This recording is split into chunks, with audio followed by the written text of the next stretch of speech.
All right, we're continuing to follow the object, the military shot down out of the sky over Alaska.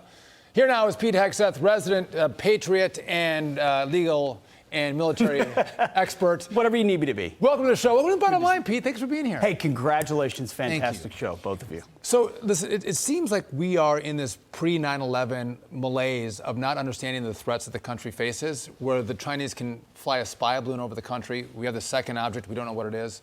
What's your take? That's a great way to describe it.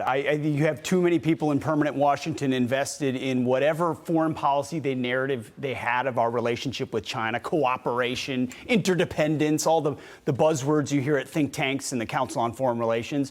Not to be steely-eyed, to realize they have a plan to supplant us. And it may not be militarily for quite some time. Let's hope it's not. But it's culturally, it's financially, it's through leveraging their growing network of partners. I missed about, technology, TikTok, you name it, they're doing it. And very few in Washington are willing to call it what it is. And one of those that's very few is Joe Biden. I mean, obviously, he wasn't concerned enough about it to do something about it. And these threats will persist and they will continue. And they learn every time they probe us. And in this case, they learn they can travel all across the country. But China is the sun. And all of our enemies rotate around China. At day one, he just put the hammer down on our energy sector. Oil goes up, it funnels money to Russia. Russia invades Ukraine. Again, Russia and China partner with each other. China, Griff is at the border. The fentanyl's coming across the border. The fentanyl bust in, where was it, Houston? They're out on bail. There's the vast push toward green energy. All of that money goes to China for the rare earth metals and minerals and the batteries and you name it. If you follow the money, it all flows to China. Well, I keep saying it, but we are paying for our own demise. Of course we are. And our lack of strategic focus only means we've created a even more powerful new axis of evil that orbits around each other, as you pointed out, to deal with the one power they can't tolerate, which is a capitalist-free country, which has the strongest military in the world, but has a culture that's crumbling. And we know that around us. We're teaching our kids that America's a bad place. We're effectively in a cultural civil war here. They know that. Kneel for the flag. All of those things. I mean, we've stripped God out. We're a mess. China pumps TikTok into our country. It's the most popular app in America. On average, kids between ages 4 and 18 watch it for 100 minutes a day.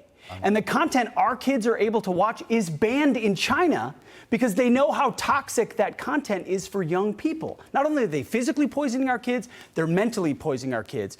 And then Iran cooperates with Russia, cooperates with China, all in the hopes that they can chip away at our dominance in this world. And Saudi Arabia's turn toward China. And, we turn our back, yeah. Right. You would think you'd have a president who actually understands the threat and is going to address the threat. Joe Biden had an interview with Judy Woodruff, and in that conversation, I'm not sure we have the tape, but he was asked about the relationship that the U.S. has with China, and Joe Biden responded and said, we won't be negatively affected after this balloon incident. We won't be negatively affected. Why are we concerned about what China thinks of us?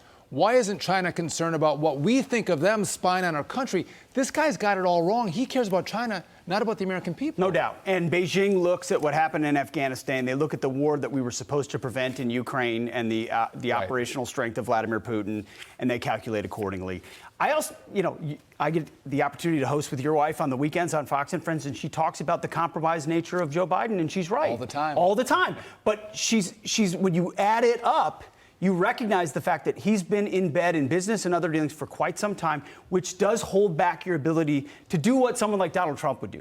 Be unpredictable. Take bold steps that keeps Beijing off their step, which is all you ever really want. The Taliban ever wondered, are they going to drop a bomb? Is Trump going to drop a bomb on my head? Vladimir Putin, same thing. None of that exists today, so it's open season on the U.S. Yeah, I look at the compromise scenario is the only one that makes sense by how he's behaving. Mm-hmm. Pete Hegseth, you're the best. Thank you, guys. Great to be here. We could sit here and sketch a future for the United States that would make sense economically, militarily, in 5 minutes. No, instead we should all just be in the brush at 4 a.m. with Griff Jenkins on the border. Of course he's down there at 4 in the morning with the border. Just, Brian Kilmeade is so irked. You did the walk off the stairs, down and over in your jeans. That was for him. That was for him because I knew he was watching. It was beautiful. Yes, thank you. I'll tell him that. Thank you.